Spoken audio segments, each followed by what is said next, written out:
এটা খুবই দুর্ভাগ্য স্যার। আমরা এটা বিরতি নিয়ে ফিরছি স্যার। আপনার কাছে যখন বিরতি নিয়ে ফিরবো তখন আপনার কাছে জানতে চাইবো যে ঢাকা বিশ্ববিদ্যালয়ের পরিপ্রেক্ষিতে যদি আপনি একটু বলতেন যে শিক্ষকরা আসলে দলবাজি করে কি পাচ্ছে এবং কতজন পাচ্ছে, বাকিরা কেন এই নীরব সমর্থন বা প্রত্যক্ষ সমর্থন দিয়েই যাচ্ছে। আমরা একটা বিরতি নিয়ে ফিরছি, কারণ পদগুলি তো আসলে খুব বেশি না। আমরা ফিরছি আপনার কাছে।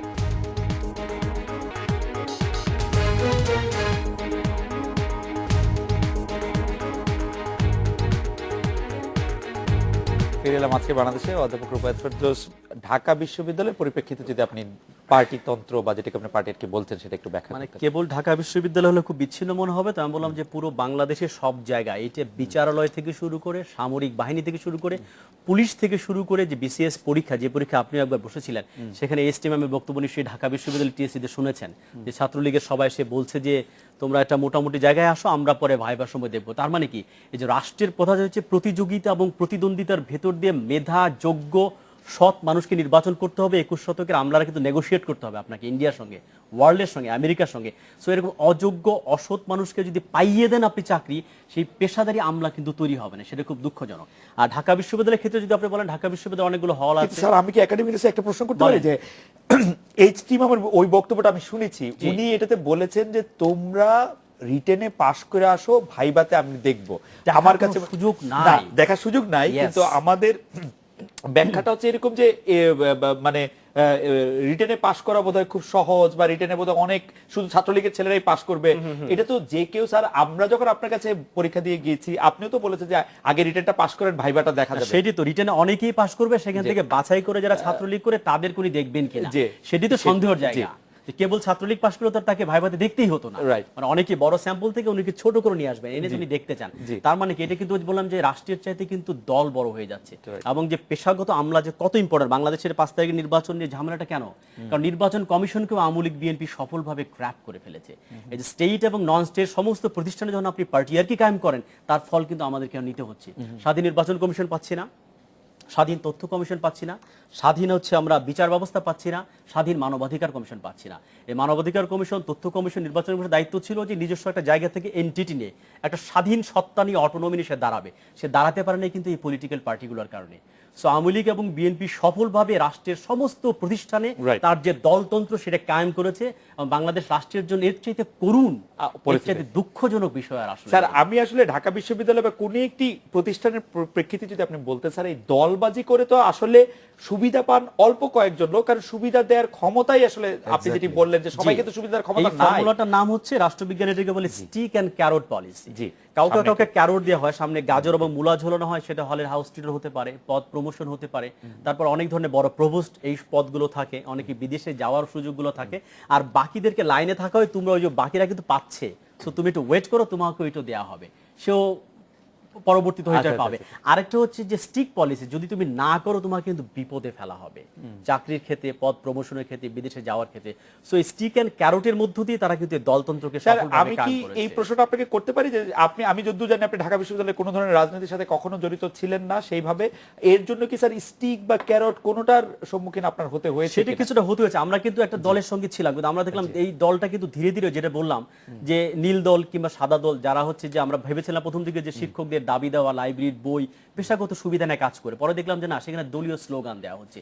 ওভার দ্য ইয়ার্স কিন্তু সেই জায়গাগুলো নষ্ট হয়ে গেছে। ফলে অনেকেই যারা এরকম একটা জায়গা থেকে ছিল যে পেশার রাইটস নিয়ে কাজ করে, তারা কিন্তু এখান থেকে সরে আসে।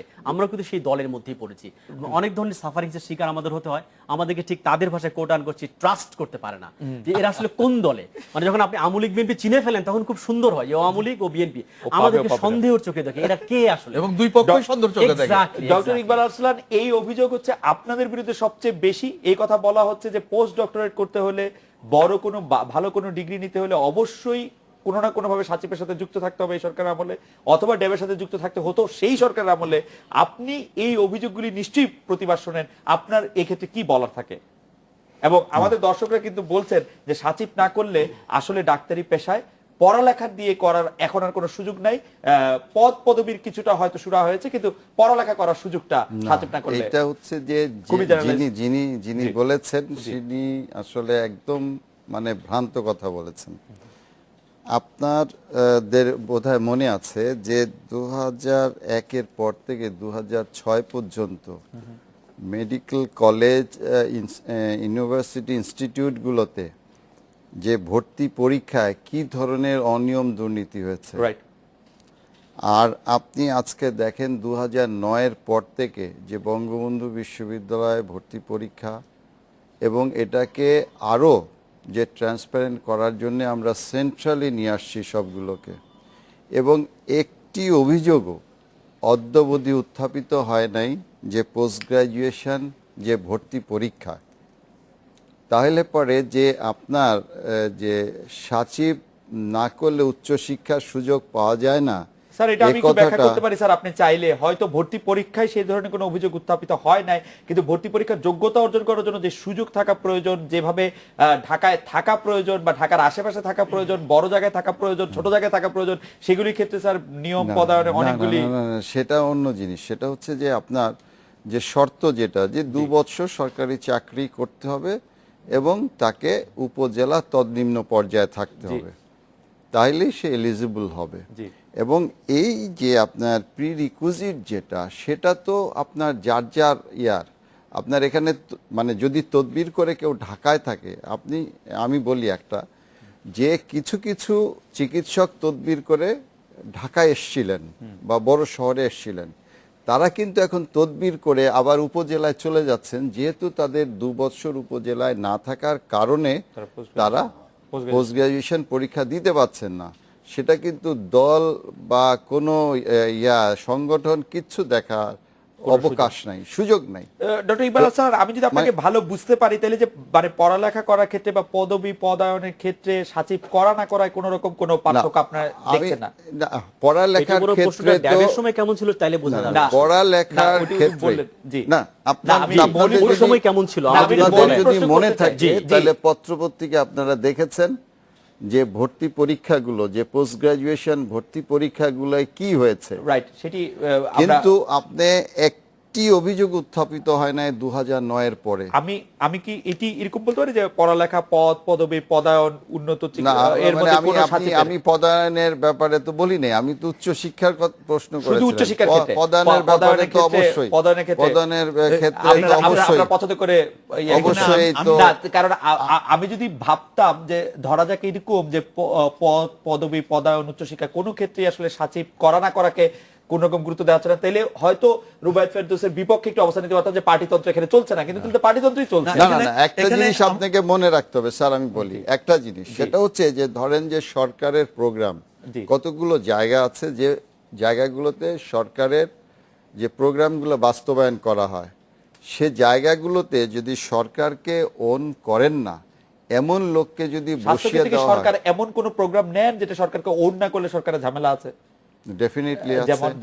যেমন ধরেন যে স্বাস্থ্যে যে আপনার যারা সিভিল সার্জন হন তারা হচ্ছেন ম্যানেজার। এখন যে প্যারামিটারগুলো আছে, যেগুলো ধরেন যে অর্জনের বিষয়, সেগুলো যদি এই লোকগুলা যদি ঠিক মতো না করেন, এবং আপনাদের মনে আছে যে কয়েকটি জায়গায় যে ইচ্ছাকৃতভাবে কতগুলো ঘটনা ঘটানো হয়েছিল ভিটামিন এর ক্ষেত্রে। স্যার আপনি বলছেন যে সেগুলো ইচ্ছাকৃতভাবে চিকিৎসকরা ঘটিয়েছেন? খুব সর্বনাশের কথা। এটা কিন্তু আমি খুবই ভয় পেলাম স্যার এই কথা শুনে। হচ্ছে প্রজাতন্ত্রের কর্মকর্তা, প্রজাতন্ত্রের কর্মচারী, তারা যদি এই কাজগুলো করে এবং জনস্বাস্থ্যের ক্ষেত্রে এইরকম, তার মানে কি আমলি যখন ক্ষমতা থাকে বিএনপির সময় নিয়োগকৃত কর্মকর্তা তারা বিশ্বাস করে না এবং তাদেরকে হয়তো বসিয়ে রাখে, ভালো জায়গায় পদগুলো দিচ্ছে না। সো রাষ্ট্রের অপচয় দেখেন, তারা বেতন ভাতা হয়তো পাচ্ছে কিন্তু কাজগুলো পাচ্ছে না। ওএসডি কেন হয়? ওএসডি কিন্তু পার্টি আর কি আরেক ফল হচ্ছে ওএসডি। আপনার হচ্ছে যে প্রোগ্রামগুলো যে সঠিকভাবে যদি বাস্তবায়ন না হয়, তাহলে পরে তো আপনার সরকার সেই অর্জনগুলো করতে পারবে না।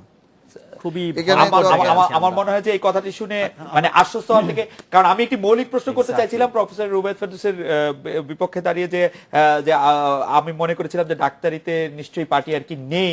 আমি কিন্তু এটি তো বললেন যে এর মতো জিনিস আর ছোট্ট একটা ভালো লাগবে, 100 টাকা আওয়ামী লীগের সময় আওয়ামী লীগের বুড়াদেরকে ভাতা দেওয়া হয়, বিএনপি সময় বিএনপি বয়স্ক ভাতা, এটা সেরকম বোধহয়- রিপোর্ট এটা বোধহয়- এটা বোধহয় 100 টাকার ভাতা এখন 400 টাকা করেছে। স্যার, আমি এটা বোধহয় social একটু- safety net এ স্যার, কাজ এটা বোধহয় করেছি। একটু আপনি বেশিই বললেন না, আমি স্যার। বললাম তো এটা এসছে এরকম যে তার চাচা দোতলা বাড়ি ছবি সহ এসে 100 টাকার ভাতার জন্য গেছে, কেন বলছে আমার চাচা নাম দিয়েছে এই পলিটিক্যাল পার্টি করার কারণে। এটা হয়তো না, মানে আমার বয়স্ক ছোট্ট- ভাতা পর্যন্ত আমরা একটু আমার বিরতি- ছোট্ট আমরা একটু একটা বিরতিতে প্রশ্ন- চলে যাই। ছোট্ট একটা জি, প্রশ্ন রেখে জি, উত্তর জি। আমি পরে দিই।